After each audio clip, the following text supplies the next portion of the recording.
Hi there. I'm so excited to welcome you to the Arthritis Life podcast, where we share arthritis life stories and tips for thriving with autoimmune arthritis. My name is Cheryl Crow, and I am passionate about helping people navigate real life with arthritis beyond joint pain. I've been living with rheumatoid arthritis for 20 years, and I'm also a mom, occupational therapist, video creator, support group leader, and I created the Room to Thrive self-management program. I am so excited to help you live a more empowered life with arthritis. We're going to cover everything from kitchen life hacks to navigating the healthcare system to coping with friends who just don't get it. Seriously, no topic is going to be off limits on this podcast. My interviewees and I share our honest stories of how chronic illness affects our lives. This includes discussions about mental health, sex, shame, pregnancy, body image, advocacy, self-acceptance, and so much more.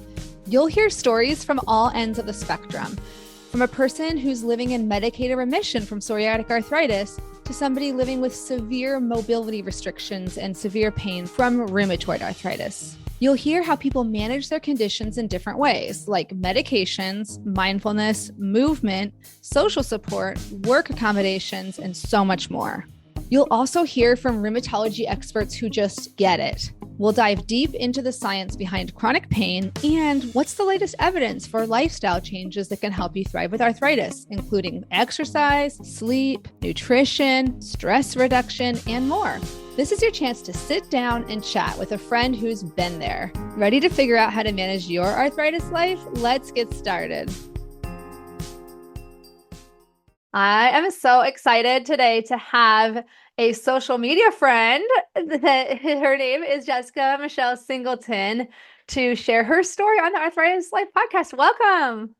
Thank you. I'm so excited to be here and so excited to get to chat with you in real life instead of just in the comments. It's so surreal. I mean, at first, I'm going to just give away the lead here or whatever. That I first saw you on just a reel popped up, and I was like, of a comedian, you talking about rheumatoid arthritis. I was like, oh my gosh, there's someone out there, like, connecting on humor, and I think that's just it's so important to have that representation. But that's anyway. First of all, I'll just let you introduce yourself. Like, where do you live and what is your relationship to arthritis? Well, I live in LA now, where I am a stand-up comedian, and I have arthritis. I was diagnosed,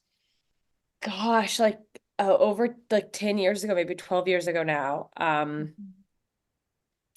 And so, yeah, I had a joke I did on a Don't Tell comedy set that kind of blew up, and I got a lot of followers and messages from other people with rheumatoid arthritis. I started getting more women with arthritis coming to my shows, and it was cool getting to talk to people who have had similar experiences, because it does feel odd talking about it sometimes with people who don't.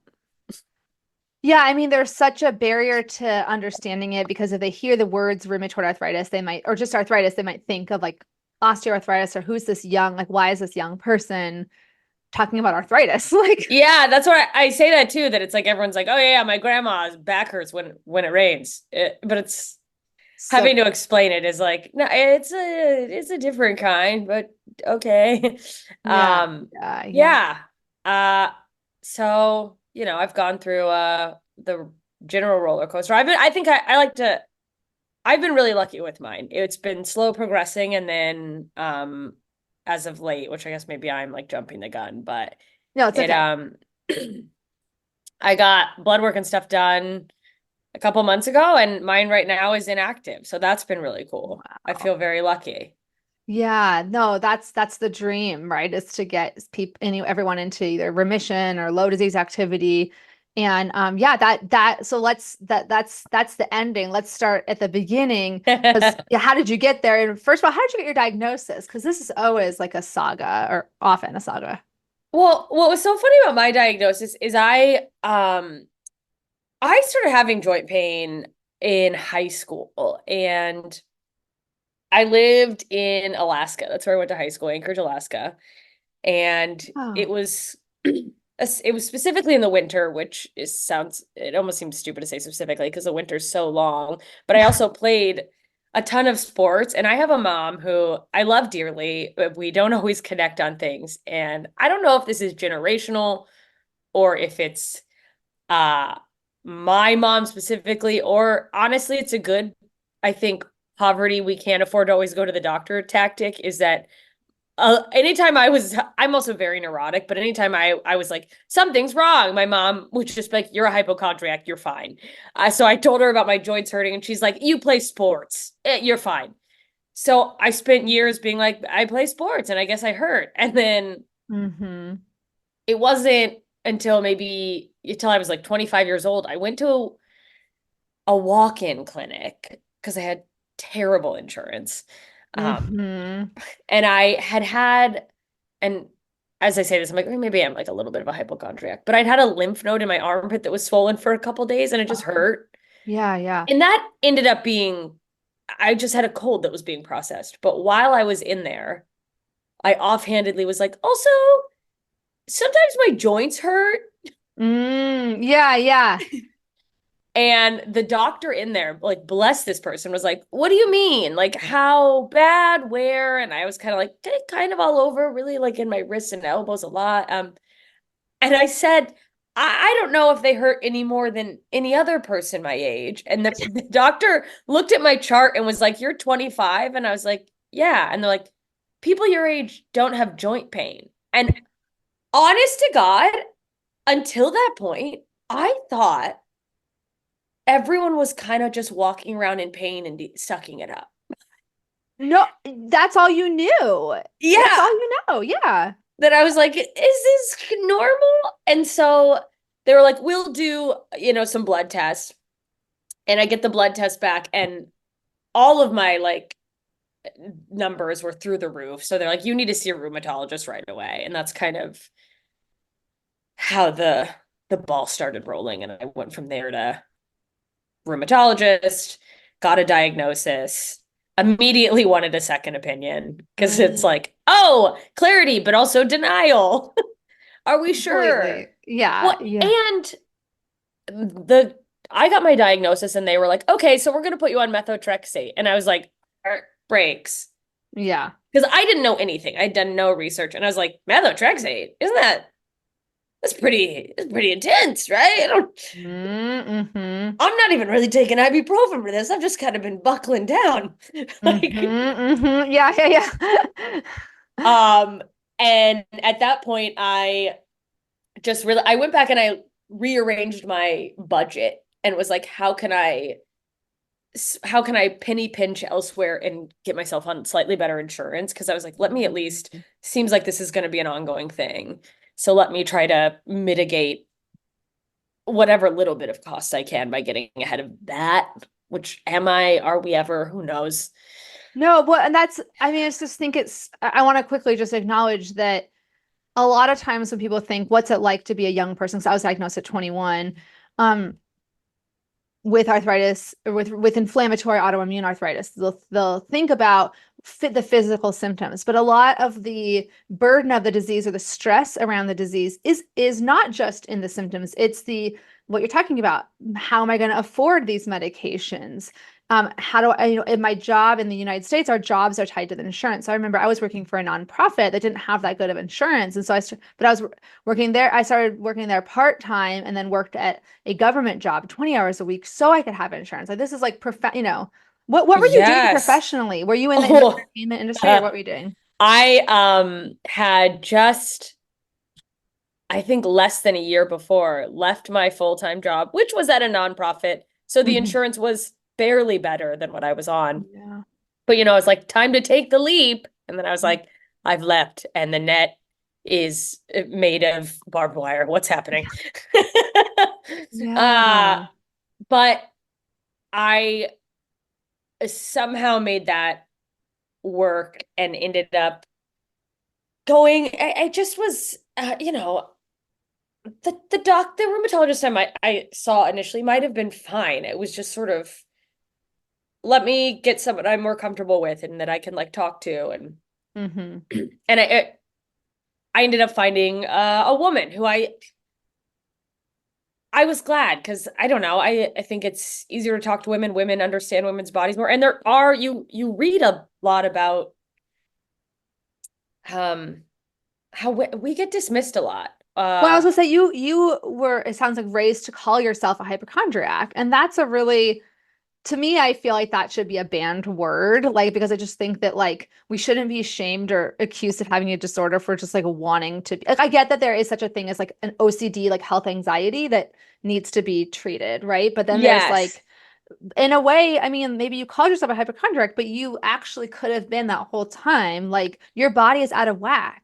Like, Yeah, it's like almost like I was gaslighting myself and being like, yes, yes. I'm probably overreacting. And the whole time it's like, oh, there was something really wrong. And I was going, you're being a baby. And by the way, Hmm. it does you know it's a disservice, and I'm saying this from experience, to go into the doctor and go, sometimes a little bit of a hypochondriac because they immediately go, okay, so whatever you say is a lie.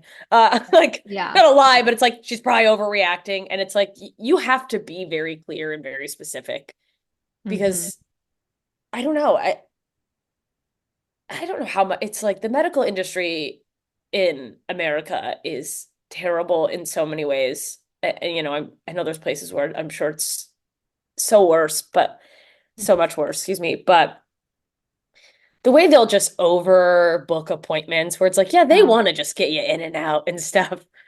yeah. Um, I mean, I think it's, yeah, it's complex. I think my experience for rheumatology, I always feel defensive of rheumatologists because I do feel like, I mean, there are definitely some bad ones out there, but like the majority of rheumatologists actually really want to spend more time with their patients.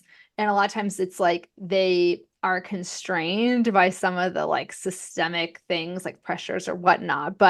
oh, But absolutely. yeah, but point being, I'm glad like finding a good fit, like lesson from this, like many different lessons already. One is don't call yourself a hypochondriac, like trust your body, unless you Yes. clinically like there is, I just think I think the incidence of hypochondria and or health anxiety that's like at a clinical like needs a therapist level is so much lower than it actually Yes. seems. So it's like trust yourself. And then second, if you don't like, if your first rheumatologist isn't a good fit, you can find another one. So Yes. And I did find one who I absolutely love. And I was, because I had that mindset, because I did kind of have a mindset of like, oh, doctors, hmm. it's been an uphill battle for me with not only my rheumatoid arthritis, but also like I have ADHD to get out of the mindset of everyone's just trying to push pills and like Oh, yeah, yeah.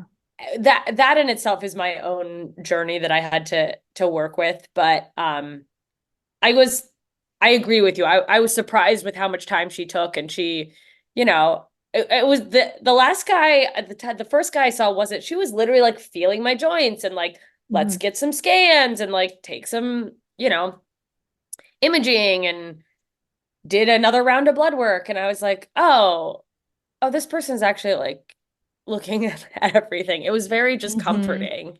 Yeah, yeah. Um, If you have ever felt completely lost or utterly alone while trying to navigate real life with rheumatic disease, listen up. I am here for you. I created an educational program to help you go from overwhelmed to confident, supported, and connected in a matter of weeks. And it's called Room to Thrive. After earning a master's in occupational therapy and completing hundreds of hours of additional training, I created a step-by-step guide to help you truly thrive with rheumatic disease. This is the only program I know of that's designed to improve quality of life for people living with inflammatory, autoimmune forms of arthritis, like rheumatoid arthritis, psoriatic arthritis, ankylosing spondylitis, non-radiographic axial spondyloarthritis, Sjogren's disease, and more. During the self-paced lessons, you'll learn how to manage pain and fatigue, cope with stress, navigate relationships, and continue doing the things that matter to you and bring you joy. The goal is really to help you improve your quality of life and learn how to thrive with your rheumatic disease right now, rather than waiting for a distant day when it might be cured or healed. I really created the down-to-earth, practical, heartfelt resource I wish I had had when I was first diagnosed at age 20. If you want even more in-depth support, you can join the 12-week Room to Thrive virtual support group, where you'll be surrounded by people who actually get what you're going through, people who will provide the encouragement, validation, and support that you deserve. Each group is expertly moderated, so you don't have to worry about the kind of misinformation that spreads like wildfire in the free-for-all social media groups. If you're on the fence, don't just take my word for it. Here's what Katie had to say in March 2023. I was lost and overwhelmed with my RA diagnosis. It felt overwhelming to know what to read, what to do, how to spend my energy trying to research on the internet. Room to Thrive did that for me. It's been like getting a crash course in my diagnosis along with a community who gets it. To see all the details, including the dates for the next support groups, go to the link in the show notes or bit.ly/Thrive Room with a capital T and capital R. You can also just email me anytime at info@myarthritislife.net. And don't delay if you're interested, because each group is capped at 16 people or less in order to make a small, intimate group atmosphere. Thanks so much for your time, and I can't wait to get started with the next groups. And I can't wait for those of you who are interested in the self-paced option to go ahead and join that at any time. Bye-bye for now. Yeah. So did you eventually go on medications? I did for a while. Yeah. My journey is maybe like less popular than some people would like, but because I eventually I'll just tell you. Yeah, I mean, the thing is, this podcast is really a forum for sharing your real lived experience. And then if I feel like ethically obligated to point out, like I have done this in the numerous past episodes, like, oh, like, like, we like to say, like, don't, you do tell your doctor if you've gone off on medication or something. Like, I'll point out anything, but feel free to share exactly what happened, because the real life is messy, Perfect. Okay, great. Yeah. And all that to say, like, obviously none of what I'm saying is medical advice. It's just my story. But I originally got put on Plaquenil, which I don't know if everyone remembers the fun moment. I was already off it by the time they did this in quarantine, but when Donald Trump was like, oh, this will cure COVID. And I just immediately, my heart was like, oh no, everyone who needs it's not going to be able to get it. Oh God. Yeah. And I can't even imagine. I went on it in 2017. I was 2017 to 2018. I was taking it, and I felt fine for a long time. And then I had a minor surgery on my wrist because I had like a ganglion cyst. It was not even, it was just a hideous lump. And they were like, we could remove it surgically. By the way, came back twice, and then I had to aspirate it. It never came back. So they tell you the surgery works better, but in my case, that wasn't. That's such a side tangent. No. It's okay. Someone listening might be in the same position you are. Just hit it with the book. I'm kidding. Don't do anything I say. Don't. So when you have a surgery, they make you go off of anything that's like a blood thinner. And I had to stop taking my Plaquenil for 10 days ahead of the surgery. Had the surgery, and then because I'm a workaholic that maybe doesn't always make the best decisions in terms of rest, immediately went on tour doing stand-up. Wow. And I was on the road because I was both on tour and then in between going to New York City and like staying there and doing spots. I was out of town for maybe like a month, and I had forgotten my medication. So I just freeballed it. I was like, all right, well, I've been not on medication before, so I'll be okay. I'll start when I go back to town. And then I came back, got my prescription refilled, started taking it, and I immediately had like severe joint pain that I hadn't been having. Interesting. And I went to my doctor and I was like, hey, I got back on my meds and I didn't even realize that I hadn't been really having joint pain lately. But then as soon as I started taking them, the joint pain came back. And she's like, I don't know. It's a mystery. Yeah. And she was like, well, if you want, we could try something else. And this is why I go, don't listen to me. But I was like, I think I'm just gonna, I was like, I think I'm just going to stop for a while. And I had been reading more about diet and how that can really help with a lot of the Mm-hmm. inflammation. So I was like, Mm-hmm. I think I've been eating more healthy. I want to try that. And I will qualify this with saying I am the kind of person who will try to do anything before I take medication. And there's a lot of reasons for that. And more of it stems from I have like my own family history of seeing people struggle with Mm. mental health medications. Oh, yeah. And so that kind of just colored and like gave me a little bit of like an extra layer of skepticism Mm-hmm, around stuff. mm-hmm. But then Are you I seronegative, by the way, or seropositive? I negative. Okay, because Negative. yeah, the likelihood, just putting a little data point here, the likelihood of sustaining an unmedicated remission is extremely low for people who are seropositive, but it is higher for those who are seronegative. So that doesn't surprise me that you have been able to um but again, there's exceptions to every rule. And all they say all the time, if you talk to rheumatologists, go to the conferences, rheumatology, there are evidence-based guidelines, and then there's the gray area of real life, the art and the stuff. Yes. Yeah, Well, so and um that's so interesting because I am positive I must have read that at some point and forgot that. And not me like on the side trying to double check my blood work and be no, like, right, I I'm doing the am, same aren't thing I? too. Yeah. Because I'm like, I don't remember anymore. But Yeah. um yeah, and what surprised me is that like I brought up, so anyone who's read about like diet and done like deep dives that has rheumatoid arthritis probably has come across different things about diet. I had started reading about this kind of elimination diet called the autoimmune protocol, and I was like, Mhm. okay. But my doctor didn't know anything about it. She'd never heard of it. And I was like, you've never heard anything about, you've never even heard about that? And she's like, no. And I'm like, all right. Yeah. That's But not she's like, by all means. They say most doctors get like one 30-minute lecture on nutrition. And a lot of them do say recommend going if you're going to change your diet massively to work with like a registered dietitian that has some Hmm. autoimmune experience.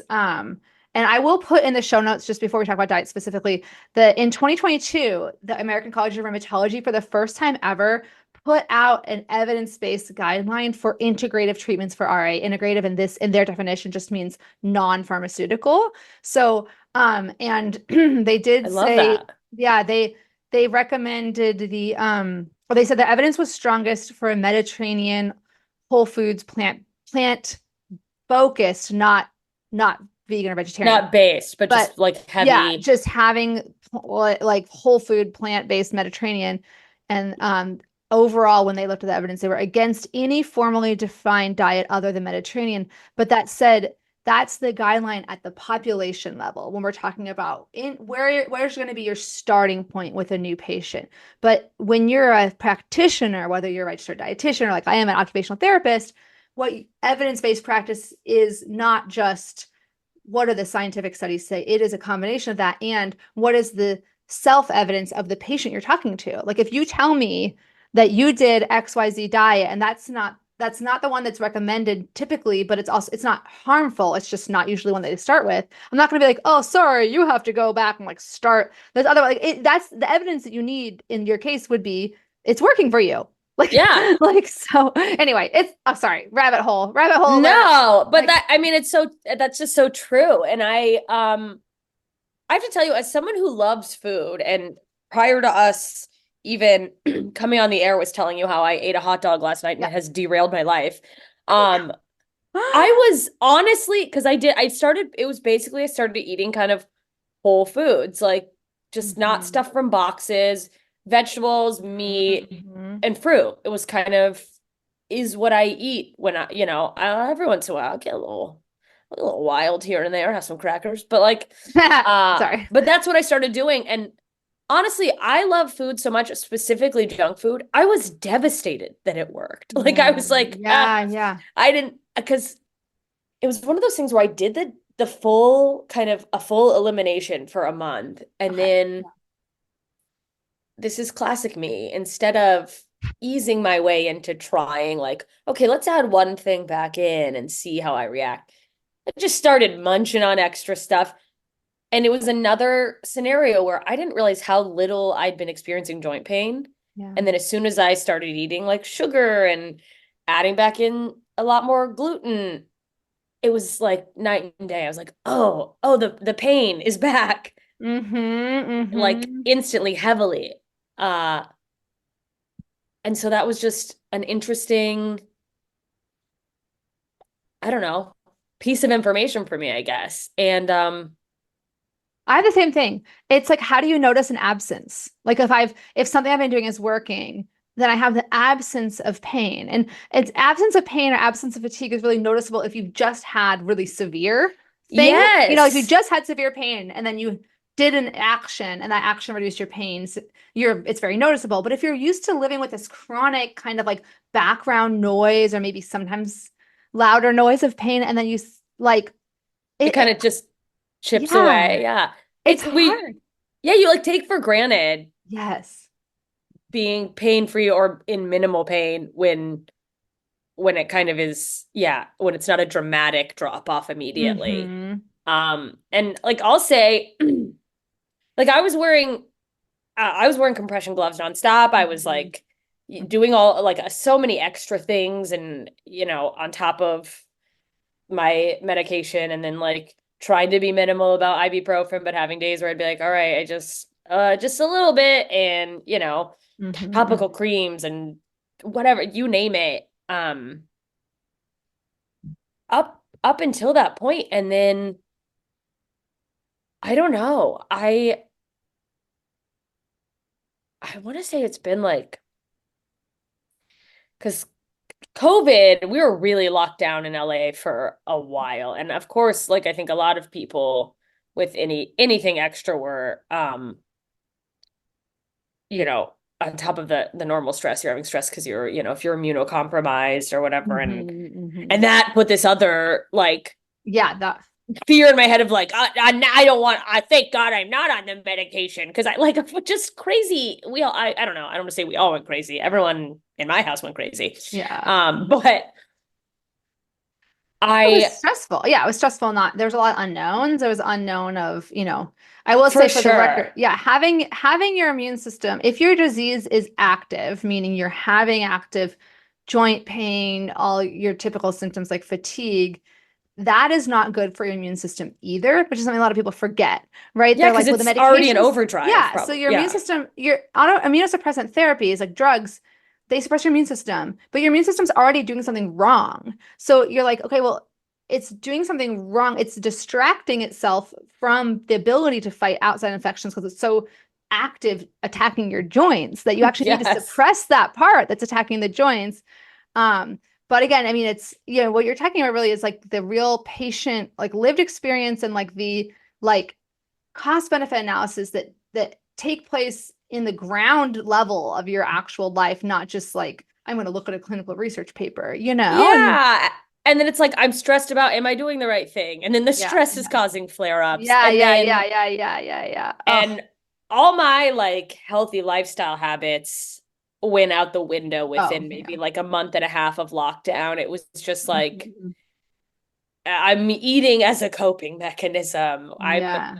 moving significantly less, although at least eventually I did start going on like outdoor walks and stuff. And like, just I was living with the person I was dating at the time. We hunkered down and he drank a lot, to be honest. And Mm, I wasn't sober, but I wasn't a big drinker, but there was nothing going on. So I just slowly started drinking a little more and all of that and eating, whatever was kind of definitely keeping me in a pain cycle. But I would say, once when we finally started like I don't want to say coming out of it because I know we are not out of COVID, but when mm, life started coming back to life again, mm-hmm, and I changed my habits, changed my whole life changed. I mean, I went through a breakup and like focused on me, but got mm-hmm, back to eating healthy and moving. I saw a notable decrease, and that's been the last like 2 years of just trying to stay on top of that. And as I mentioned earlier, just in the last couple months, I I went to the doctor and I was like, well, let's, just see where we're at. Um, and she's like, it's inactive, but if you start having issues, like just, stay connected with us. But Wow. Yeah, that's pretty rare. I mean, I will say also statistically, and I can put a citation in the show notes, but that it's more likely in general, but it can happen. Obviously, there's always an exception to every rule in rheumatology, but juvenile idiopathic arthritis is much more likely to go into spontaneous, like unmedicated remission, just long term than ooh, adult. So I'm wondering if maybe you had maybe like, I had it. because it Yeah, is that's not normal to have that like joint. Like I was really active as a youth and I was diagnosed with adult RA at 21, but I really only had the symptoms for like a couple years. So I didn't know that, and that makes sorry, I that cannot speculate on your medical history. Actually, I should no, not do that. but Like, no, but honestly, you saying that is like just it's so interesting, and it's a little like light bulb above the head of like I don't know if there would ever even be any way to know that, but it would make so much sense because when I tell you I was like 15 and I used to wake up in the morning and my arms, my elbows and my wrists and fingers would be in so much pain. oh The yeah, thing, what was interesting is that and maybe I remember it wrong, but like I never remember them looking swollen. It was just the pain on like, but I would mm. run them under scalding hot water. And I just thought like, this is what people do in Alaska. Well, yeah, I think having being in Alaska is like a compounding variable. But I think the other thing, this is maybe me thinking like an occupational therapist, the joints in the finger are so small and it's a subtle, especially when you're a child, even more so. It's a Yeah. really subtle difference, like to note, because I've even tried it in my own, like it's hard to be objective about yourself, but I can like look at my knuckles and like yeah when they are swollen it is a tiny like the untrained eye would not practically be able to see it unless your joint like Yes. blew up and was like extreme but a lot of times for me at least in the finger joints it's like they're small to begin with so a small do you know what I'm saying I'm not saying the word No, small. I totally know what you're saying. Because also only recently I realized, because I think my swelling has gotten like even lower in the last maybe couple months because I've just been really leaning into trying to like, all right, it's working. Let's keep for Yeah, the yeah, first time ever instead of going, it's working. I can stop now. yeah. I did it, which is what I love to do. I Oh, achieved it. so we have all been there. Most, and I don't know, maybe we're normal and everyone else is not normal. No, we are. I've certainly Yeah. been there. I've certainly been there. Yeah. Well, my fingers, excuse me, started looking even more slender. And I had the thought, like maybe a week or two ago, where I was like, have I just thought I had fat fingers this whole time and they've been like a little swollen and I No, didn't put that that together? is so. Do you ever have jaw pain? Just wondering. Yes, Okay. occasionally I do. Okay. Because that is also the one of the things that kind of differentiates. I mean, anyone with rheumatoid arthritis, adult rheumatoid arthritis, can definitely have jaw pain. I have personally.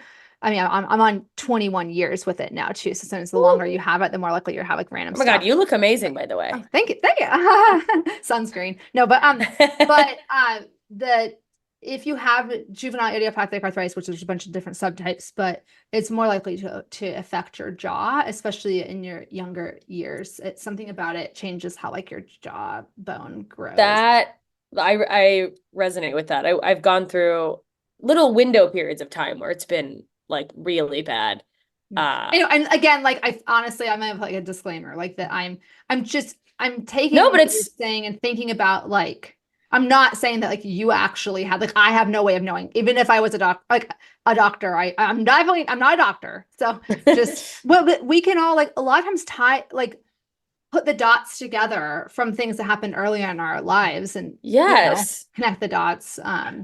It which just I makes think is sense. helpful to like so much is just I feel like so much of the journey for me has just been like getting clarity and going, oh, Yeah. that's what that is. Like at least having something to call it is instead of just going, my bones or something hurts inside my Yeah. skin. Oh, that's funny you say that because when I was being accused of being hypochondriac, I'm sorry, I'm going to get back to your story in a second, but it just I That's have to say fine. it's ADHD. I can't stop myself. I told my doctor, I feel like there's something wrong in my blood. And I didn't conceptualize that as real pain. My joint pain wasn't that bad initially. I'm just saying my personal experience. I thought I Wow. had a sprained finger that somehow had spread to like the other knuckle. I was like, this is weird little sprain that just like spread. Oh well. Like anyway. And Oh gosh. I was like, there's something wrong on my blood. And like now I know that that's kind of like that feeling of the systemic, inflammation. Sorry, my dog's Yes. hi. Yeah, where it's so hard to describe it, where you're just like, I don't know, Yeah. it's like it's in a point, but it feels like it's radiating almost. Like Yes. That's so well. And yeah, sorry. I I was gonna say, or ask you. So right before we started recording, you mentioned let's circle back to the hot dog. I want to talk about your hot dog. No, because of let's go this, back. because you had said that last night like, you normally avoid hot dogs and like highly processed food, right? Because Yeah. it has historically triggered you and triggered your symptoms. And I think what's so hard about that in my experience, and I know other people resonate too, is that like you have a theory, like a hypothesis that you develop over time. And sometimes you're like, okay, I'm always going to avoid that thing that triggers me. But then sometimes you accidentally do that thing and realize it didn't trigger you that time, right? Like, Yeah. so you can't be too hard on yourself those times when you did. You're like, oh, let me just push it and see. Because for all you knew, it could have actually been like, oh, wow, I've outgrown that. Like something in my body has changed. Yeah, because our bodies are constantly changing and evolving. And it's like it happens just with general allergies. People will just Mhm. stop being allergic to things or so Yeah. that makes so much sense to me. Yeah, but like, do you find it like, do you ever get just like so frustrated when that happens? Like, or I mean, I feel like, sorry, my dog just wanted to say hi. This is Teddy Bear. Oh my gosh, what a He's cutie. so Hello. cute. I love dogs. Oh, He's so cute. it's hiding. Oh, we have to do like a little dog picture at the end. But like, Yes. because I feel like I always say like insanity is doing the same thing and expecting a different result, but it can make you feel insane to like, because other times you'll be like, oh, I actually ate really well and like avoided all my trigger foods and I still feel like crap. And you're like, why? Like it can just drive Yeah. you nuts, you Yeah, because it's know? like you think you have the answer, and then like I'll Yes. still have days, and then I immediately start going, it's back. Like where I'll Yeah. have like a low level but more noticeable amount of just joint pain, like in the morning. I am still a witch for rain is coming. Like Yeah. I like I'm better at predicting rain than my weather app. It's insane. I'll just be like, I feel it in my joints. Uh, Luckily you live in LA, so you're not having too much, yeah, right? I know. I think about that too. I'm like, oh man, like if I did have it as a kid, what a terrible place to have lived in the like highest. I mean, you're in the Pacific Northwest, and I'm like, Yeah. do you get And what affected by the So this is what's interesting for me, and this is just again where my body does not follow the typical trend in this case. For me, what reliably will result in swelling and joint pain for me is heat and humidity and rain. So like Hawaii. When I go to oh Hawaii and we went to Japan, that humidity, yeah, I know. So but for some reason, even though technically Seattle's humid a lot because I guess, because of the rain, we had a lot of mist and rain, but because it's not that hot, for whatever weird reason, it doesn't that affect me caused the that same? badly. Yeah, yeah. So again, we're all so different. And like I'm It, really heat intolerant and just in general. And some people with RA are like, I ran triathlons in the desert. Like, like you just don't like, it's so different. And I also, do you have this thing where if I have anything else going on in my body, any type of pain, any weird reaction, I'm Googling like rheumatoid arthritis and like to I mean, because see, you is never know. this a thing that other people with RA get? Is this completely random? Yeah. Like, Yeah. No, I'm definitely, I think like, or then I'll think that I've thought of everything and then I'll learn something else can be affected by RA. Like I was having a hard time swallowing and turns out there's a joint in your throat, like the that trichorhypnoid joint. I remember reading about that and having an I was like, absolute future tripping meltdown yeah, of, I mean, this is like literally a moment of, hey, let's back it up and like be in the present. And why are you running away with this? But I was like, if my throat joint goes, my career is, and it's like, you have a sore throat. Take a breath. yeah. Like, No, catastrophe. Yeah, we're in the chronic catastrophizer club. Yeah.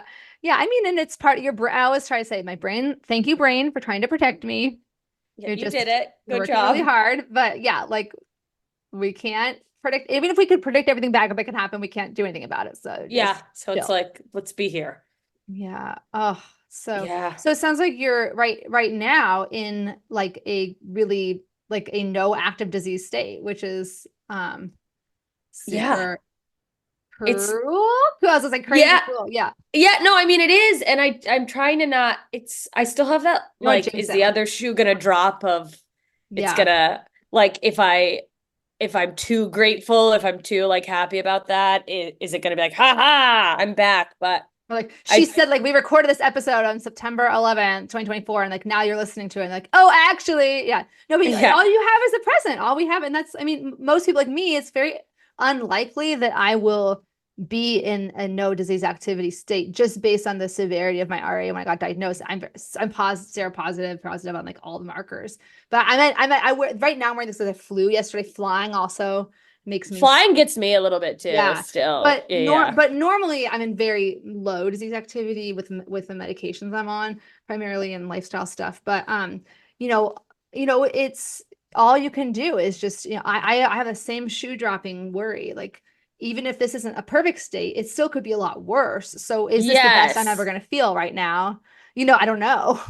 Yeah, and it's just like, okay, let me, and I do try to be like, I try to do gratitude for, Mhm. the health I do have, because you just never know. And also it's just a thing to be aware of, okay, this could change, and I'm fully aware of that. And, if that happens and we have to go back to a medication and doing different things, like I'm prepared to do that. So it's just taking it one day at a time. Yeah. Yeah. No, oh my gosh, I love all these reflections, and I'm just looking at the time and realizing that I definitely wanted to ask you about comedy. Yay. I remember, I don't know if you listened to Conan O'Brien's podcast, but he's always saying like the most unfunny thing is trying to talk about comedy and like why things are funny, like deconstructing like why is it funny? It's like it's actually so like not funny. But so anyway, He's I'm not trying to, wrong. but yeah, yeah. But I mean, first of all, like, yeah, how did you, I am really curious how you initially got into comedy, and then like so two part, like one is how you got into it just in the first place, and then what has the response been to the things you've shared about rheumatoid arthritis? Because I've seen people's, I've stalked you online before, yeah, like, and seen that, yeah, like you said earlier, people really like feel seen, but sometimes there are also people, most of it's positive, but then there's always people who's, I do funny videos, quote unquote, too. I'm not a comedian like you, but then I've sometimes seen people your are like, videos. They are very funny. oh, thank you. Oh my God, thank you. But sometimes people are like, and this is totally their valid experience, opinion, but they're like, this is not like, why are you making fun of this disease? Like, this is a serious disease. And like, so it's kind of okay. Anyway, but first, okay, Not be eye rolling as you said that, like, yeah. oh yeah, I've Well, gotten I'm on such a people people, too. maybe you're not a people pleaser as much as I am, because I'm like, oh my God, I don't want to make you feel bad. I'm sorry. I love Oh, you. that's the hardest part, is being like, I did this to bring joy, and now you're upset. And I, I, I oscillate between that and then moments where I want to go, oh, shut up. Like, I mean, Welcome to being on the internet, I guess. It's not really I, specific to rheumatoid arthritis. I know there's always going to be someone's going to be unhappy if you share anything. And I guess that's the risk of putting out art, or, it's like, in my healthiest moments when I'm being centered and, you know, taking care of my own wellness, I go, I feel bad that that person is in such a place of pain that all they can see is the negative, and I hope they figure it out. But I'm not always in those moments, and I'm like, hey, this is Yeah. my experience. But Well, yeah. But how did you start? I'm so curious. I mean, I don't think it's that uncommon to say this for comedians, but I think I got into comedy as a coping mechanism. It was I had a bit of a traumatic childhood, a little wild family life, and I think it's stems from being a people pleaser, but it was a way to keep the peace in my house. And then I was kind of a weirdo little kid, and we moved from Mississippi to Alaska, and my way of making friends was, I want to just say being funny, but it was real, like making fun of myself before anyone else could, kind of thing, kind of humor. Mm-hmm. Um, and then I don't know, that just sort of evolved into me always being kind of the funny person in class, and like at the end of high school I was like hosting the assemblies and doing silly it's just a lot of silly things and really enjoying it. And I mean, I went to college thinking I want to do comedy, but I also want to have, some type of stable fallback, which I graduated in 2009, which uh Oh was just the no. worst time to go into the job market anyway. So it's like, haha, you thought you'd have a stable career. So yeah, it was just I was always just a funny kid. In, a little bit of a weirdo, but in a funny way. And I think I dealt with my own like emotional and like family trauma that way. And then that stemmed into just how I looked at life and of course how I dealt with physical issues as well, which is where that bit that you saw where I talk about rheumatoid arthritis came from. And it was Oh. from a place of frustration of, I'm sure you deal with this, of people giving unsolicited and I understand people giving advice. Like I understand the intention is I am trying to connect with you and I want to be helpful, but I think anyone who has a chronic anything can relate to the fact that it's like, yeah, you don't think I've looked into it. Hmm. Yeah, yeah. It was a very relatable, it's a relatable moment. Because so many of us have had, and you're exactly right that the intention of many people when they give unsolicited advice is truly positive. Like, and so it's complicated because you want to be like, shut up, but you're also like, I acknowledge that even though the words you're saying to me are like completely not correct, what you're trying to do is help me, and thank you. Like I'm great, like I'm a big mix of emotions. Like I'm grateful that you want to help me. I'm annoyed that what you're saying is not helpful, but Yeah. like, And then a little bit of it comes from like, you know, at least insulted or for maybe. me, is like, actually, that doesn't work. And maybe a little bit of my anger is that I'm mad that that doesn't work, Oh like my God, that's that. so, I wish like it's like for you, I'm jealous of you that like diet works. I've been gluten-free and it helps my GI. I do have GI issues on top, like that are separate from my Oh, RA. And so girl, I'm same. gluten-free for that reason. But it made no difference in my joint pain eliminating gluten. And I was I annoyed. totally know that. That's why Yeah. I don't go on. Like, I hate, also, here's something embarrassing. I actually do feel a little bit better when I'm doing yoga. I can't say that as a Oh, person with arthritis because that's the she would. first thing She people say to doesn't. us. And it's like, how fucking dare No. you? I know. No, no, no. It's so true. Me too. I'm like, let's not like yoga has become this like catch-all term for like an example of a common unsolicited advice that's not welcomed. But like, no, mine is exercise. I'm like, I know the last thing you want to hear is that like exercise is helpful, but like, not just my personal experience, but there's so much research on Oh, exercise, yeah. improving fatigue and pain and Oh, it's a quality miles difference. And and it's one mental of the, health. Yeah. yeah, it's another thing that I'm like, I wish it wasn't. I wish I didn't know that for me, if I go move my ass for 30 minutes, I'm going to physically feel better, but also, yeah, my brain is going to be way more just leveled out. Yeah, the brain fog. Because I think with I don't know how you separate ADHD from brain fog. I mean, it's probably different for each person, but the brain fog I, from rheumatoid arthritis, I mean, clinically, it's called like cognitive dysfunction. And like most providers are not taught. I mean, including myself, I didn't learn anything about how to manage cognitive dysfunction related to rheumatoid arthritis in my OT program. We learned about cognitive dysfunction for like brain injury and for other things, but you're like, well, what do you do? Like, no one knows. So you just have to trial and error. For me, my focus and energy are so much better when I exercise, but I have to, not overdo it. same. Because you're also like, but also if I exercise too hard, then I'll feel even worse and I can't think at all. And then I Yeah, and can't, that's a fine line because sometimes, yeah. I don't know about you, but I'll be like feeling good in the moment and I'm like, I could push it a little bit more. And it's like, Yeah. no, Oh my just God. do the plan. Stick to the plan. No, Wait, wayward like, optimism is what I call it. Yeah, I'm just always like, it'll be fine. And like, flash forward 4 days later, it was not, 4 hours later, it was not fine. Like, yeah, just on my couch, like I've made a huge mistake. yes, yes. Oh my God. Um, okay, sorry. So yeah, so wait, so this is this thing. I have a friend who's done stand-up comedy, and I it was so funny because one day I like accidentally did a faux pas, and I was like, well, do you ever do improv?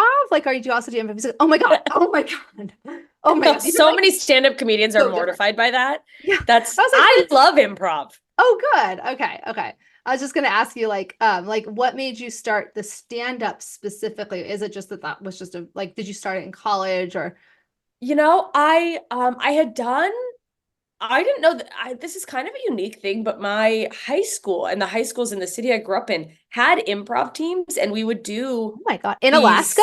these. That's so Yeah. cool. That's so And cool. I didn't know that was unique because I've talked to other people and like, you guys had an improv team? And I was like, yeah, it was just, we would just do games. It was like, whose line is it anyway competitions. And I honestly kind of forgot about it until recently when I was talking to a friend and I was like, oh yeah, we used to do this. But that was my first experience into improv is we had this cool like drama teacher who also was a social studies, just a cool guy. And I was on that team and I loved it. And then throughout college, I wasn't really doing anything. I was just saying, someday I'll do comedy.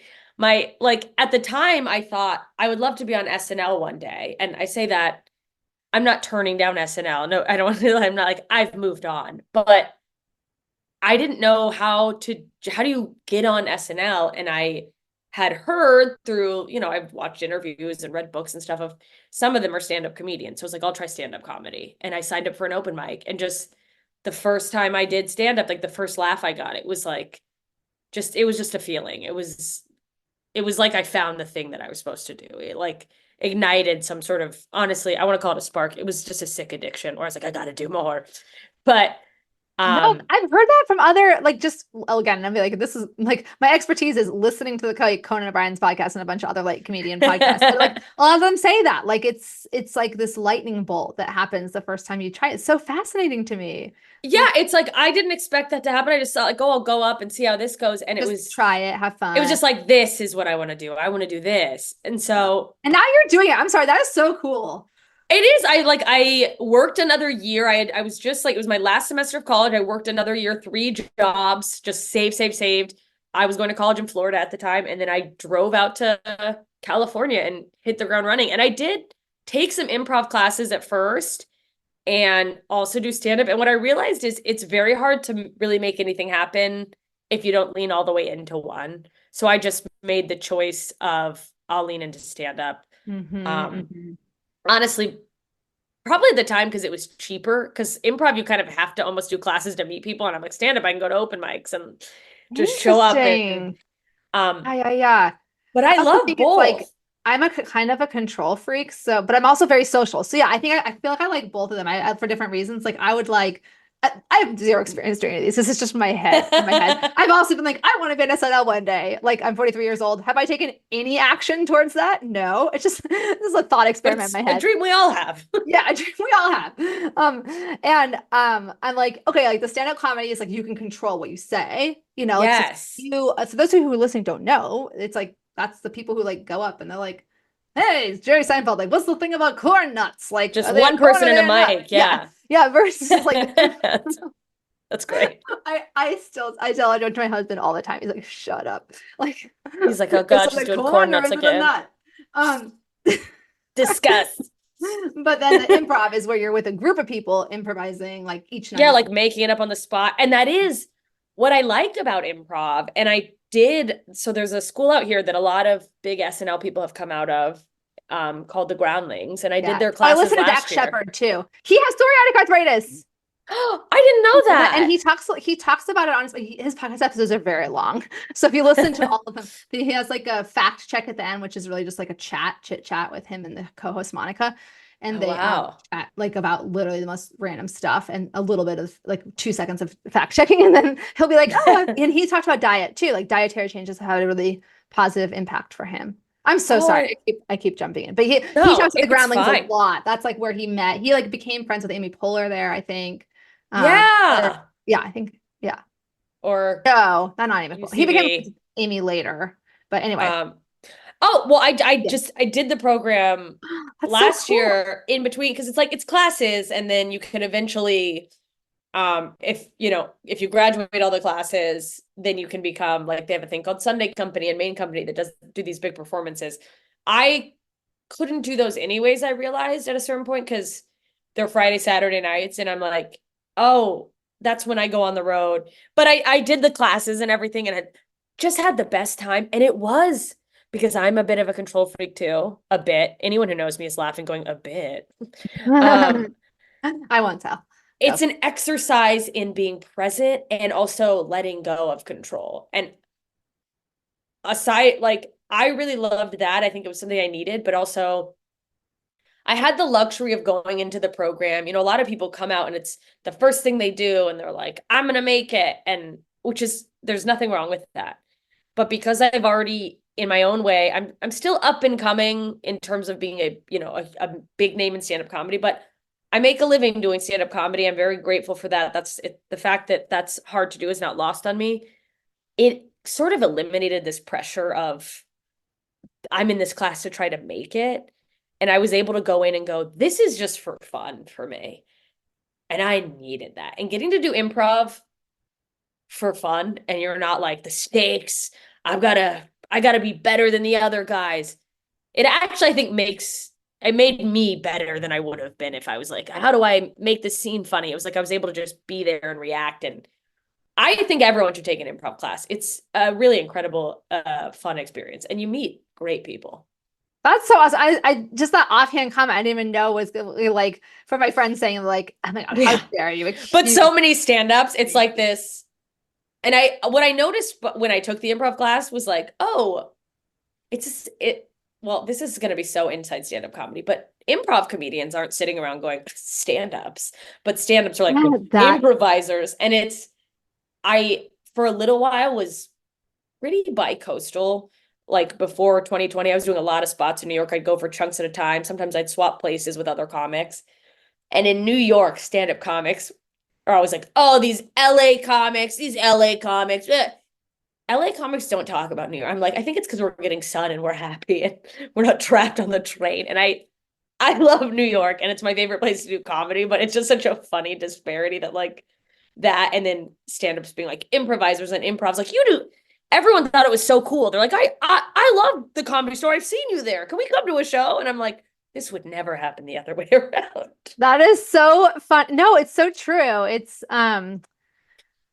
And then I was having to come out to my stand-up comic friends. It's like, well, I've been doing improv. Like, oh my God. Like I've been doing heroin. So funny. It is so silly because yeah, they're both about like you're doing something. Well, yeah, it does seem like maybe the improv is more of like this internal experience of like being in the present moment. But in each case, there is an audience, right? And Yes. you're like doing it to, well, I guess maybe not in the classes for improv, but you're both trying to bring, I'm assuming, to bring joy or make people think and, you know, entertain them. Yeah. So yeah, it's totally, I used to be a really big in the swing dancing scene. And like, let me tell you, oh, that's awesome. Well, let me tell you, I was specifically in the Lindy Hop and East Coast swing. I was not a West Coast swing dancer. It's similar, and it's actually they're similar, but and there is respect because both people are like we love dance and we love being in the ballrooms or whatever and going dancing to live music. And so it's not really the same as like stand-up versus improv, but it's like don't mistake, like I'm not a West Coast swing dancer. Yeah, it's so funny that like that just must be human nature to have to differentiate yourself. Because I feel like I go on the road and you could go to any state in the middle of the country and just make fun of the state next to it. And they're like, yeah, get it. Oh my gosh. It's so true. I think it's like that belonging. Like everyone wants to feel like they belong to something. And so, yeah, there is something that, okay, I'm connecting the dots to chronic illness to bring it back to that. It's like, I've even had people say, well, rheumatoid arthritis gets all the awareness. Like, what about X kind of arthritis, axial, like non-radiographic axial spondyloarthritis. Now, I don't envy them having to say that name because that's a really long diagnosis. Yeah. Already not helping with the awareness. Yeah. And, or even psoriatic arthritis has less awareness. And so people will be like, oh, well, you don't understand, like you're lumping us all together, but like our conditions are different, which is, it's just an interesting, anyway, it's just it feels, you're right, that it almost is a universal, like I want to be part of a group, but I want to be different. I want to be an individual, but also I want to belong. It's like, what are we doing? Just be. Have it all. Just be. Oh my God. That's gonna be the title of it. Do you listen to Las Culturistas with Matt Rogers of No. Okay. I should. I love them so much. I don't listen to enough podcasts. I'm gonna add that one into my rotation. I know the same thing. People like I actually listen to a lot of podcasts that are like about pop culture or just like celebrity interviews, like the Conan O'Brien, one and stuff like that. And it's like, or Armchair Expert with Dax Shepard, and it's like and people are like, oh, well, do you listen to like the arthritis, other like, chronic illness podcasts? And I'm like, when I'm listening to podcasts, it's like my downtime, It's a break. Yeah, Yeah. so That's I why don't want to be listening to, yeah. So maybe in your case, I maybe think you that's just want why to I don't listen to listen to comedy. comedy. Yeah, I'm always yeah. listening to my boyfriend. It just like makes fun of me. The amount of like development and self-help or just Oh, like that's awesome. motivational podcasts I listen to. But I mean, it is good, but sometimes I already, and I, I don't know if you could relate to this as like an ADHD type, but Mhm. I already come up with too many like business project ideas. And then I'm listening to these things like I should make a course about, and he's like, no, just write Yeah, jokes, yeah. focus No. on the goal. Yeah. Let me introduce you to my ADHD hobby graveyard. Yeah, and Yes. I actually like okay, yeah. Yes, I relate. I 100%. I I've had to 100%. grieve the loss of like But um projects I cannot do. no, totally. I just and I started this like thought experiment where I just say like, like no matter what, even if I didn't have rheumatoid arthritis, right? There are only 24 hours in the day. So I try not Yes, to tie like my limitations and what I want to do and like achieve in my life to the condition because yes, to validate like if you're disease active and if you have a lot going on, like there are going to be times you have to say no to things, absolutely. not push your body too hard. But also it's like I know my personality and I know what I was like in the 21 years before I had RA. I had endless things I wanted to do, endless, like so I Yes. wouldn't have been able to. But I always tell my husband, oh, I'm gonna write next year. I'm gonna write the Great American Novel, or I'm like, oh, I want to write a book.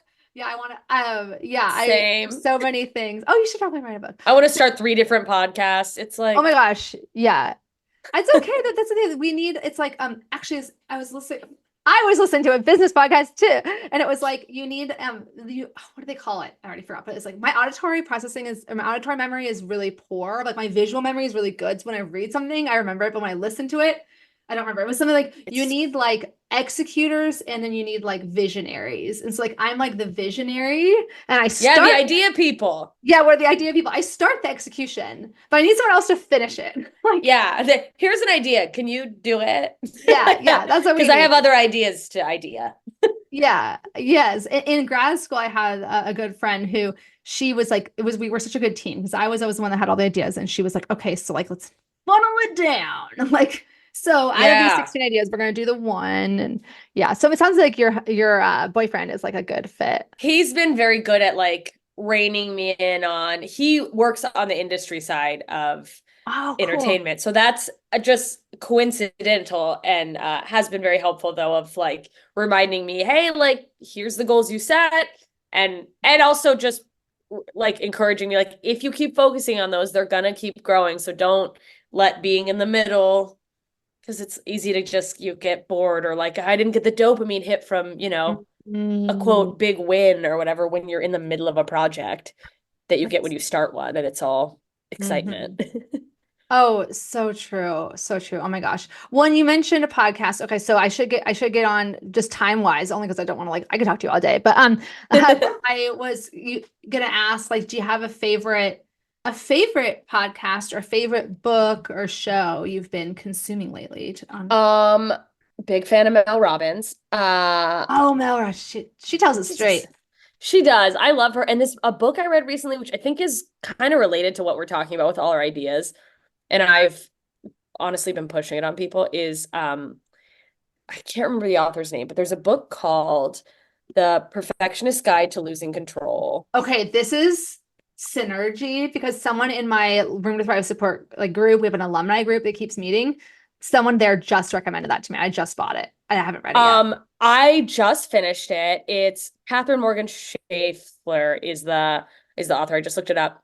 That was very helpful and eye-opening to me because I've had people tell me I'm a perfectionist. I wish there was a different word because I'm like, I'm so far from perfect. But But no, that's this the thing. That's the thing. But you're trying to be. Yeah, I had this. yeah, and it really like honed in on like, oh, she breaks down to 5 different types of perfectionism. I have a friend who I've recommended to like 8 friends and then been like, I hope you're not taking offense to this. It just was helpful to me and maybe it won't be helpful to you. But I have one friend who I was like, she's also a comedian. And I was like, oh, I think you'll really like this book will be good for you. You'll relate to it. and she posted a picture of, because she was taking, there's a quiz portion to it, and she was Oh taking boy. that Yeah. online. Yeah. And she's like, it's like the second question, and she's like, I'm taking a quick question on perfectionism, and I got to this one, and I can't I figure out can't do which this. answer makes the most sense, and I'm absolutely breaking down, and I'm like, oh, that's That's so hilariously on point for who the book is for. But yeah, yeah, yeah. You're like, I'm a failed perfectionist because I'm not perfect yet. You're like, okay, but yeah, and yeah, it just like gave a lot of great reframing yeah, tips, and then like ways to kind of use whatever your quote type of perfectionism is as a strength. right, right. And also just validated for me some of the things I have this thing where sometimes I think things I do are really unique and quirky and crazy, like that I'm like, I'm a crazy person, and then I go, oh, this is human, this is kind of, a Yeah, lot of people are like this, I'm not a yeah. crazy person. Yes, yeah. I Well, recommend Kristen Neff. Her books on self-compassion are really good ooh, on okay. that, just like understanding like just forgiving yourself for not for that for being human. Or no, wait, not I shouldn't say forgiving. That sounds like very religious. I'm not religious, but like you know what I mean? Like just being Yeah, like, like self-compassion, like just being like, hey, yeah, we like all don't always go 100% all the time, and sometimes you congratulations, miss the you're mark. human. Yeah, Yeah. like Oh, that's yeah. great. I have it pulled up. I'm definitely gonna get into Yeah. that. Oh, and I haven't checked out. I need to check out Mel Robbins' podcast. I listened to it for a little while and then it like I forgot about it. I go through ups and downs with her because Yeah. sometimes I'm Yeah. like, Mel, you've just made up a list to get an episode out. Like I'm fighting with a woman I don't know, and I'm like, okay, So this one's a weird. stretch. But Yeah. then I come Yeah. back. I'm like, ah, she got me again. Oh my gosh. No, that's yeah. Do you have any best or favorite words of advice for somebody who might be listening who's newly diagnosed with rheumatoid arthritis? I would say, gosh, what do I even want to say? Um, that you don't, this is more about being a people pleaser than probably rheumatoid No? arthritis. You don't have to take every piece of advice everyone gives you deeply seriously. Like, look into stuff, listen to your body, but also it's okay to not have to, if you find a thing that's working for you and you're feeling better or feeling okay or in some type of control, don't feel like you have to go mixing it up because someone's like, I read this thing about whatever. Yeah, Mm-hmm, mm-hmm. grains of salt, I guess, is what I would take other people's advice with a grain of salt and That's no, listen to your body. that's really important. That's you can get, especially if you're a people pleaser. I really resonate with that. I think it was Yeah. Well, I and was yeah. sorry, go ahead. No, no, no, you go ahead. No, I do think that there is some type of component that uh, it doesn't surprise me when someone with an autoimmune disease also is a people pleaser. I just think there's some type of emotional trauma, holding stuff in or trying to hold the world together that can be feeding this. And I'm not saying it's causing it, but it doesn't surprise me that like people who are trying to Yeah. help everyone else's bodies are like, what about us? Yeah, yeah, yeah. No, it is definitely it can exacerbate it for sure. And I definitely when you said that you know I did think to myself, yeah, and it might just be the people I've encountered through social media, but that does seem like there's a lot of us out there, the kind of anxious overachiever autoimmune thing. Yeah, it's interesting that like there's like, yeah, I've noticed that too. But and then it's like maybe that's just like attracting like, and that's just who I'm seeing. But Yeah. it's something I have noticed and always been like, are these somehow feeding one another? Yeah, who knows? I mean, I think that's the thing. Nobody knows the cause of rheumatoid arthritis at this time. So, I mean, I think the scientific consensus is that it's most likely an inherited predisposition that meets an environmental trigger, which Hmm. could be something like a virus, could be something like a trauma, emotional trauma that could that certainly childhood adverse ACEs, like adverse childhood events, people who have ACEs or high ACEs score are more likely to have an autoimmune disease in general. Yes. There's just no one silver bullet cause, and I think that's also important for people newly diagnosed to remember that, yeah. like, if someone tells you they know what's causing Well, it. and just because there may be something that triggered it doesn't mean that if you can't untrigger, like you can't control it. I mean, people are always Yeah. like, oh, well, you're gonna reverse it. Like, no, my root cause of my rheumatoid arthritis is probably that I have a family history of it, and there I got a virus. I did get a stomach The virus thing before my already symptoms happened. started. Yeah, it's like, so I can't, like, doesn't help me. It's like, oh, because your umbrella helped you in the rain doesn't mean that, like, if you like put the umbrella out, it'll control whether it rains again. Like, it's like opposite. You know what I mean? It's like the Such a great way to say it. yeah. And also, the other thing I would advise on is, like, try to not let yourself get in the worst case scenario spiral. I did that like a little bit at the start, where, like, what is the worst possible thing that how this could go, and it's Yeah. I hate to say it, meditation helped me a lot with not with my arthritis, but with how my brain reacted to it. So yeah. Oh, and being able to be present. I was super dragged kicking and streaming to like mindfulness and meditation and acceptance, Same. and they've all been like so helpful. I know, but I'm like, okay, meditating, and it's not once you give up and start doing it, it's not as woo woo as it, or it doesn't have to be as woo woo as I think a lot of people think it is. And that building the muscle of just catching yourself kind of spiraling about the future has been very helpful to me. Yeah. So what do they call it? I always want to say future surfing, but that's not the word. Future tripping? I don't know. Future tripping. Yeah. Yeah, I remember when I had never went to therapy until my son was about 1 year old, and I was like, okay, I'm struggling. Mama needs like, help. I remember asking her, like, is it still postpartum, like, anxiety, depression when you're like the baby's 1 year old? She's like, oh yeah. She's like, I actually get a lot of people who are like, they just tell their brain, and this is exactly what happened to me. It's like, just make it through the first year. Just make it through the first year. And you think it'll just go away. Yeah. I think my mom still has it, and I'm in my 30s, so yeah. Godspeed. Honestly, yeah. Whenever I forget things, I'm like, it's mom brain. They're like, oh, how old is your baby? I'm like, he's 10.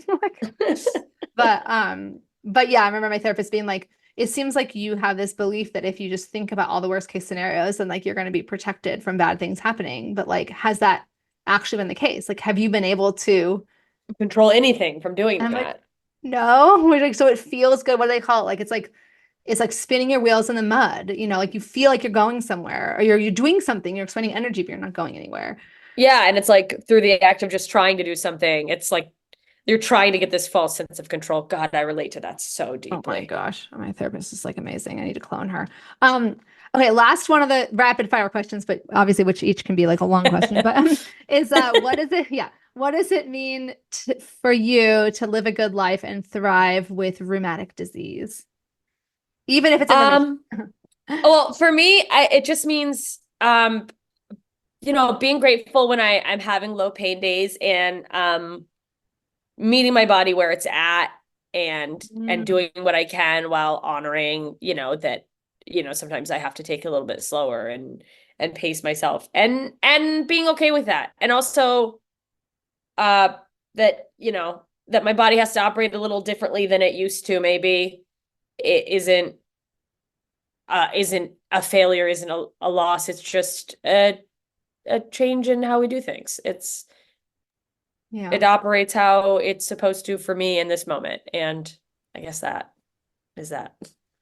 No, I love that, meeting your body where it's at. I think I've been kicking around the idea a lot lately of like internalized ableism and like what that looks like and what that feels like. And I think part of it could be like a sense that I can't possibly have a good life with this thing. Like it's actually like a weird form. Like I'm talking about back 20, like when you're first diagnosed. I'm not saying you did not say anything that felt ableist to me at all, but I'm thinking like what people are like, it's like this weird idea that we grow up with, and like almost like an ableist culture where it's like, well, people with disabilities or health conditions are either like, it's either like a complete tragedy or it's like a complete, like they overcame it and now they're inspirational, Yeah. Instead of just being it's like a human. Yeah. You're like, it's like, we have it. Like everyone has struggles. Like mine happened to be the arthritis struggles. Like I also don't have a lot of struggles that some other people have. And like, so it's just, I don't know. Anyway, kind of a half-formed thought, but it Yeah, just, I get it though. Yeah, it's like meeting your body where you're at. That's so true too, because the amount like, and I think you really can't realize how much internalized ableism you have until you suddenly have your own struggle that you're like, oh, yeah. what does this mean for all of these things? Well, when And you that it's say, oh, sorry. fine, Yeah. that it's okay to have to operate differently. I think Yes. for me, it's so funny that admitting a struggle with your self-worth sometimes feels like an additional layer of like a struggle with your self-worth, but like you're just as worthy. I'm just as worthy of anything I get, anything I earn, anything I do, anything I have with arthritis as I am or would be if I didn't have it. Hmm. I mean, that's powerful, And like, yeah, when you first said meeting my body where it's at, I was thinking specifically about like, yeah, when you say meeting my body when I have just been diagnosed with a disease, or even just now, 21 years down the line, it's like you're like actually meeting that with like love and compassion and gratitude versus saying, oh, my body's like, there's this problem with my body that I need to like solve. And again, not to say that like we want to get our disease into the best Of possible state it can course. be, especially in the early days if you're listening and newly diagnosed. You do typically, the recommendation is to aim for full remission, like whether that's typically medicated. So you Yes. don't want to settle too quickly, but also at some point it's about saying like I still can love and embrace and connect with this body and be grateful for it, even though it has it's like I'm like I sometimes just feel like compassionate towards my little like immune cells that are like, you're trying so hard. You're Like, working so hard. Yeah. yeah, And it's like, I'm sorry you're I, doing the wrong thing, but yeah. I've, I have been a cynical person for a lot of my life. So it has taken a lot of work to even like to get over the self-judgment of that comes with self-love of almost talking to your body and being grateful and like of the things it is doing and how hard it works for us. And that, man, I can get real emotional and corny as hell talking about that stuff. But Well, I think yeah, as a comedian, especially, it's really great that you're able, because I think that's something I have noticed about a lot of comedians is that they seem to be like, they're like afraid of being emotionally vulnerable. It's seen as like a weakness. And I love that yes. you're like, no, I'm gonna be vulnerable and be like, not to say that your comedy is like that in the sense of like, you're not sitting there being like, you know what I mean? But I'm saying like right now, yeah, anyway. Yeah, no, well, it is a thing because there is a thing with comedians where they want to be seen as like cool and tough and just Hmm. like fuck this, fuck that. And a thing I didn't mean to happen when I like wrote the joke about arthritis, I didn't go like, I'm gonna write a joke for all of my people who are feeling Yeah. the struggle. I didn't go like, this is for us, you know? But then when I had people reaching out and going like, oh my God, thank you for saying this. And like, thank you for that's in my brain and you put it into words in front of an audience and in a way that like I had never said out loud and like that's been great is going, oh, I think there's so much strength in vulnerability and we are really not taught that as a society and I wish we were. That like you opening up and being honest and Hmm. caring with yourself helps other people around you. 100%. And I just want to give like kudos to you or whatnot, but I'll just, when you talked about your childhood being difficult, like I always say like my childhood was like, and I know my mom listens to the podcast. Hi, mom. My childhood, and this is literally what my It's always therapist. my disclaimer too, like, hey mom, I'm Hi, gonna honey. say a thing about you. Okay. Well, no, I mean, like, I just happen to have had like literally growing up in like Mr. Rogers' neighborhood. Like, my childhood Oh, was, according to my therapist, like a positive, she called it a positive outlier. Like, literally, that's how good, like, it was truly like, and I'm not just talking like socioeconomic or anything like that. It's like the love and this attachment, the security I had as a child and was like my childhood alone, the fact that I have RA is proof that like childhood trauma, like or it is childhood trauma not the is not the direct cause because correlation. I Yeah, did it's not not the have childhood causality. trauma. Like Yeah. there's no mistaking. There's no gray area that just didn't happen. Like we can rule that out as the thing that Yeah, causes it for all of as us. the single cause. Uh, There may be multi yeah. causes, but just the fact that like I think it's hard enough. I mean, even for and so even me being so like I feel like I grew up in the 80s when it was all about like self-esteem movement and like telling everyone that they're the most special person and giving them a trophy. I like internalized all of that in a positive sense. I'm like, yes, Yeah. I am amazing. Yes. You're like, I do deserve a trophy. I Yeah. love that. But even that, it was hard for me to go to therapy because I went to therapy, but then it was hard for me to well, at first I was like, well, I shouldn't go to therapy because like isn't that for people that had a hard childhood? Like I just didn't Yes. understand that it could be for people with like other kinds of issues. And then also like I was always comfortable talking about my arthritis, but I wasn't comfortable talking about mental health in my therapy. And I think it was that deep-seated like I want to be seen as strong and like talking about having to go to therapy is like a weakness, you know? And so, Yeah, and then like admitting your own emotional things is like, oh, now and there's not anything wrong with having those things. We all have them, but like it is yeah. that like internalized, well, now I'm a person who's in therapy for my mental health. And we just go, Yeah. I mean, it's gotten so much better, but I deeply relate to like, oh, if I admit that I'm not okay, then I'm not okay. Yeah. Yeah. And I I mean, want to be perfect. I'm strong. And like, it's like, yeah, you can also need to talk to somebody. yeah, it's like these, yeah, two things that can Can opposite exist. can they Yeah. can coexist. And so I just, yeah, that's I don't know. I'm excited for you to continue your comedy career and whether you do more, will you do a lot more on arthritis or not? Yeah, you're that the joke that went viral is like living in infamy. Like, I know, and I'm almost like I don't know if I don't know if I could top. top that Oh no. without That's such a perfectionist thing to say, though. You're gonna be fine. Yeah, you. This is the thing. I'm sure you find this with comedy, but I find just as being like a content creator on Instagram and you know stuff. And I consider myself like a patient educator, but I create content to educate yes. and people and support them. But And I love it. you never know what you were saying. You didn't set out with that joke to be like. And by the way, I'm gonna put the link to this joke. We're like super teasing this joke right now. Like the joke. Sorry, guys, you have to go So to the much show notes. pressure. Like Good luck. Find it somewhere. this is the tease. We're teasing them to be, yeah. But it's like you don't know what's gonna resonate with people. Like there are so many times, even to this day, literally today, the video I put out today, I'm like, this video is gonna resonate like so hard with people. And like it didn't seem like immediately seem to resonate as much as other ones where I spent like 2 seconds on it and I'm like, haha, this is funny. Story of my I life. mean, Where it's like the thing I spend the least amount of time on, that's the thing people are like, ah, yes. And then the thing I will spend hours curating and being like, yeah. this is gonna change everything. Just no one even Nobody, cares. you just don't know. So you just had to put it out. So maybe yeah. Most likely, if Yeah. you do put out a joke that goes even more viral for that in the arthritis community, it won't be one that you thought was going to. So might as Yeah, well it'll be an throw it all offhanded out there. thought. Yeah. Yeah. Just see what sticks. Yeah, yeah. Well, anyway, sorry, I'm terrible at wrapping these up because I just like talking to you. Same. But yeah. But is there anything else you want to share with the audience before we wrap up? Like where people can find you online?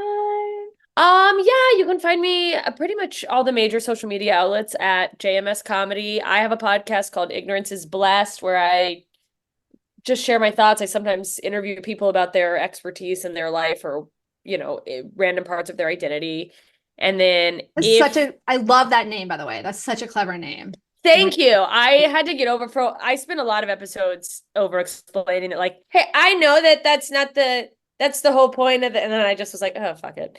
No, it's so good. It's so no, and I like anyway, I almost called this podcast This Arthritis Life, kind of after like This American Life. But then I I love realized that. but if I don't know if you like This American Life, it's a great podcast, but it's like no, it's like super high production value. Like I mean, I was like, I don't want it to set expectations that's gonna be like, They're like, like it's just me. Like that's so funny. Well, I love that you do this because it's great I like just remember, especially when I first got diagnosed, like looking for yeah. anything of like people who can relate. So I love that you do this. And then I will say, in the event that there's any crossover listeners of people who are into smutty fantasy novels like A Court of Thorns and Roses, Yeah. I Oh, I read also those. I So yeah. also have another podcast that we are I co-host with my friend Nicole Amy Schreiber, who's also a really funny comedian, Ooh. called Two Filthy Nerds. And on Friday, I don't know when this is coming up, but Friday the 13th, we are dropping the first two episodes where we're going Wait, through the entire series. what's her name? Nicole Amy Schreiber. Oh, Amy Schreiber. Okay, no, call Amy Schreiber. Yeah, Okay, because AIMEE. oh yeah, okay. Oh, I recognize it. Okay, I'm looking her up as you're talking. You remind me of her. You guys both have aged fabulously. Oh, okay. Oh, thank you. Geez. She also was just like around your age and is like, don't go in the sun. And I'm like, okay, well, I don't have a time machine to tell myself that. It's too late for this skin. Growing up in Alaska, like probably hello to like, there's like no, right? Is there sun? I don't know. Maybe not. So I soaked it all up. People in Seattle always get sunburned in the winter, actually, because they go skiing and they don't realize that like you can still get the reflection. Yeah. Yep. But back to that. No, they're actually I'm rescheduling right now with a woman who lives with a bunch of different health conditions, but Chloe Lisi, she wrote I wouldn't call it like I don't know if you want to call it smut or not, but it's a really good it's a adult romance featuring people with rheumatoid or 1% of rheumatoid arthritis in the story. I think you would like it. It's a whole series called the oh my God. Okay, not only is it only the Wilmot sisters. No, I'm just Googling.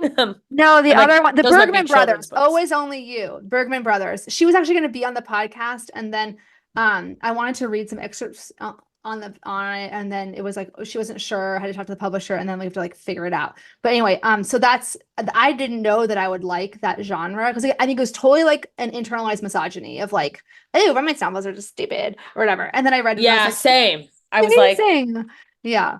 I had friends tell me about it for like months before I was like, fine, I'll read this thing. And then it's been an uphill battle to not make it my entire personality, to be honest. Oh, so the podcast will be an outlet for me. I am so gonna listen. I'm literally gonna be your first subscriber. Maybe. Yay! Two Filthy Nerds. That's what that's called. And so love it.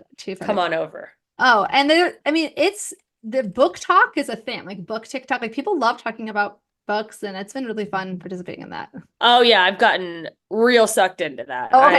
You're like, again, one of our special interests is like, yes, like hyperfixation, and you're like, and that's that's of course like my whole explore page right now. It just goes through phases, and now it's all bookstagram book talk. Mine's like all like Paralympics and Taylor Swift. I got really into the Paralympics and like different couples and like people getting engaged, and I'm just like, oh my God, I love it. Anyway, all right. Well, I will let you go. We went way over. I'm so glad you were able to go.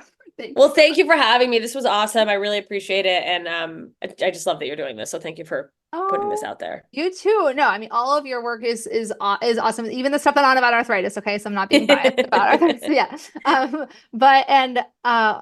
hope you continue recovering from your hot dog, your assault. Yes. That will be the rest of my day. But okay, well, thanks again. We'll talk to you later. All right, bye.